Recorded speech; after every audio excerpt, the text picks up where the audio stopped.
Here is the English translation.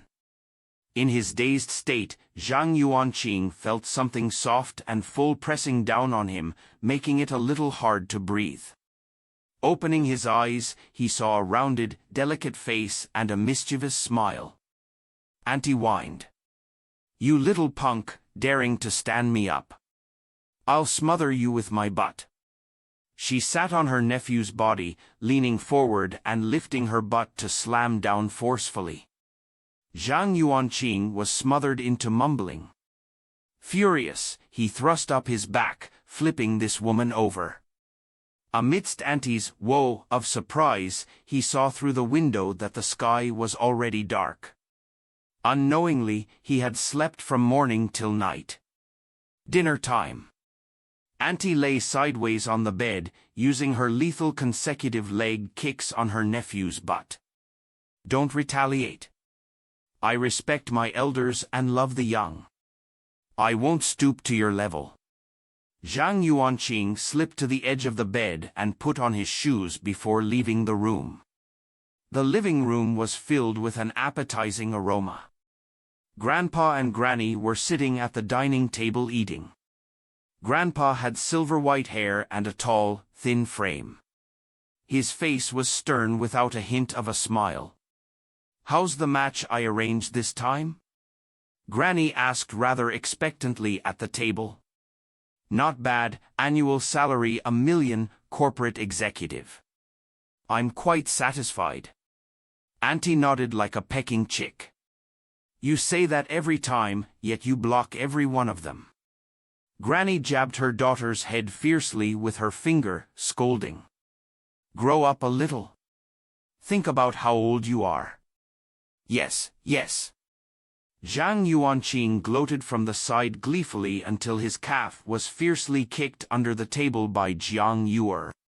The two proceeded to kick each other under the table, the clattering non-stop. Granny yelled, "No dinner for you if you're not eating.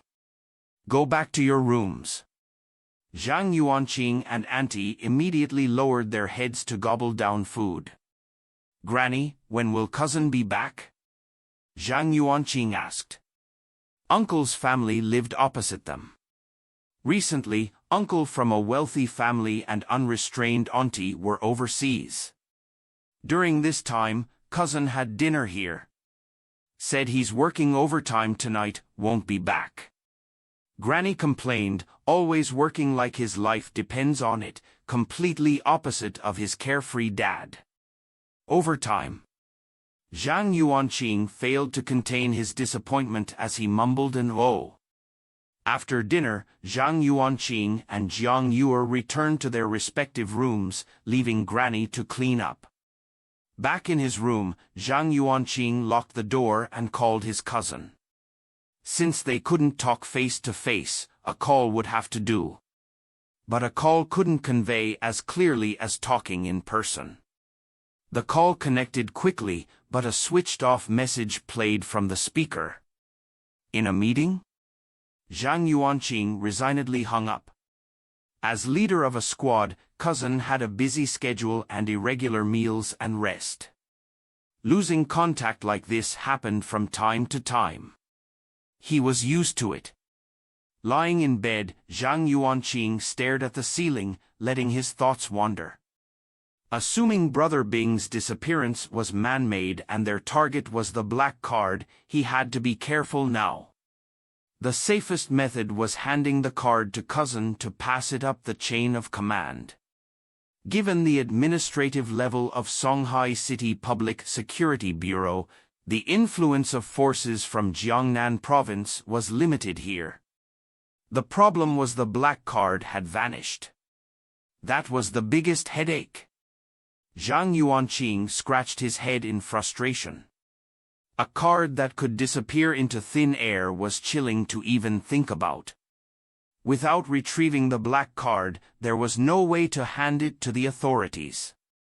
He could only confess to cousin first, then get him to report upwards and follow arrangements from there. He was just an ordinary college student who could do nothing. Suddenly, Zhang Yuanqing felt his forehead ache and burn. He reached up to scratch it, but the pain intensified. Huh? Why was it hurting and burning? Somewhat blankly, he got out of bed and walked to the full-length mirror by the window, examining his reflection. The mirror showed a handsome youth's face, with refined features and fair skin, lacking the ruggedness carved by the ravages of society, or the vicissitudes washed by the years. Only the vibrant vigor of the young emanated from him. On his forehead was a vivid black crescent moon symbol, its uneven patches clearly visible. At the base of the crescent was a progress bar-like thing that displayed 90%. This. Zhang Yuanqing retreated in shock, vigorously rubbing his forehead, but the mark remained as if tattooed. How did this thing appear on my forehead? When? Chaotic thoughts flashed through his mind, mixed with panic and confusion. Wait. Isn't this the black moon on the card? He was stunned for a second before the realization hit him.